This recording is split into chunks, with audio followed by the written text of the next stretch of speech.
The Smart Cookie by Jory John and Pete Oswald.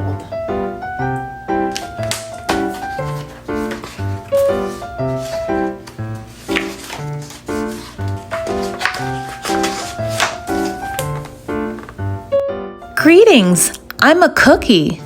I live in a bakery on a street corner near a river. Come on in. Welcome to our little community.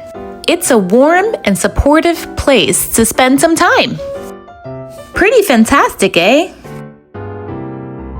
These days, life is sweet, but my journey wasn't always a cakewalk. When I was younger, I couldn't have imagined fitting in here. For a long time, I didn't feel comfortable speaking up or sharing my ideas. I didn't feel like a smart cookie. I wanted to be a cookie who knew all the answers.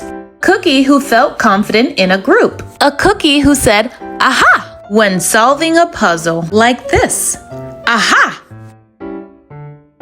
Looking back, I had some trouble in my early days.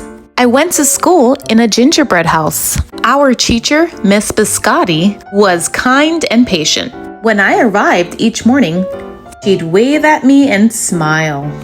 But I didn't get the best grades, and I never raised my hand because I couldn't think of the answers as fast as the others. And I was the last to finish most tests.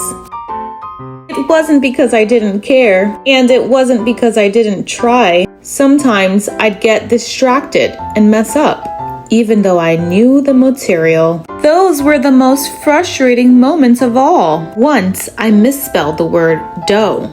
That was rough. Another time, I added when I meant to subtract. Occasionally, we'd have a lesson where I had absolutely no idea what was happening. I just couldn't keep up.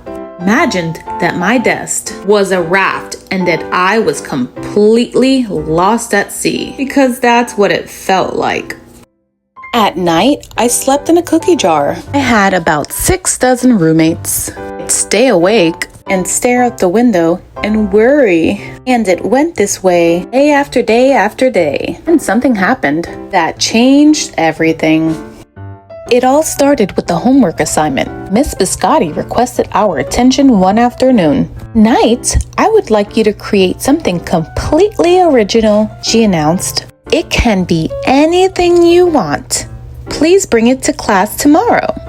That was it. There were no further instructions. Miss Biscotti winked at me as I gathered my belongings. I felt like I had a million butterflies in my stomach. Create anything, something original, due tomorrow? When I got home, I immediately went to work. First, I tried a cooking project. The results were half-baked. Next, I tried to hammer and nail something. It splintered immediately. Then I tried making a sculpture. It was a complete bust. I wondered if I was about to fail yet another assignment. I was stuck. I stared out the window and watched the rain hit the river. There was something mesmerizing about the water, how it moved in such a chaotic way, swirling around and around, yet ultimately figuring out exactly where it needed to go. Aha! Suddenly, I had an idea. I decided to write something original. A poem! I came up with a title based on how I've been feeling, my crummy days. After that, the rest of it seemed to fall into place. I wrote and I wrote. I lost track of time. An hour went by in a flash. Aha! I said it when I was finished. I didn't sleep that night, but it wasn't because I was worried. It was because I was excited. It felt like I had really accomplished something. I felt smart.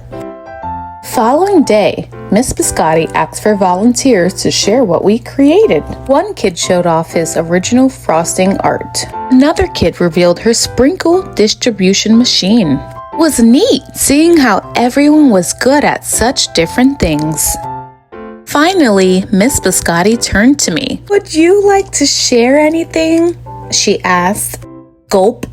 I gulped. I thought I'd probably crumble under the pressure. But I made my way to the front of the classroom. Noticed my hands were shaking. My mouth went dry. This poem is called My Crummy Days, I said, my voice cracking, and then I read it out loud. As I spoke, I noticed some kids nodding at certain lines. Other kids laughed at parts that were supposed to be funny. As I built towards the finale, I felt myself becoming more confident and animated. And in the end, everybody clapped and cheered. I promise you this, I'll never ever forget it. Miss Biscotti was beaming. No one but you could have written that poem, she said. It was completely original. Aha! I had done it. I created something and shared it with the world. Well, my world at least. The rest of the day was a blur. By recess, I was already planning my next poem. I would call it My Sweet Morning. Aha! I thought when I came up with a title. Later that afternoon, Miss Biscotti handed me a note. It said that I should keep on writing, no matter what. That meant so much to me. School was a bit different after that. I wasn't so scared to raise my hand or ask a question, or share my work. Sure, some things still don't come as easily for me as they do for others. But now I know that you can be smart in many different ways. You don't have to have the answers to every question or suddenly be great at everything all at once. You just need a chance to try all kinds of things to find out who you are and what you like to do. As for me, I learned that I can write and I can think up great ideas. And I found plenty of other things I'm good at too. I no longer feel lost at sea. It's more like floating down a river. And the best part is, there's always more to learn because we're all smart cookies. The end.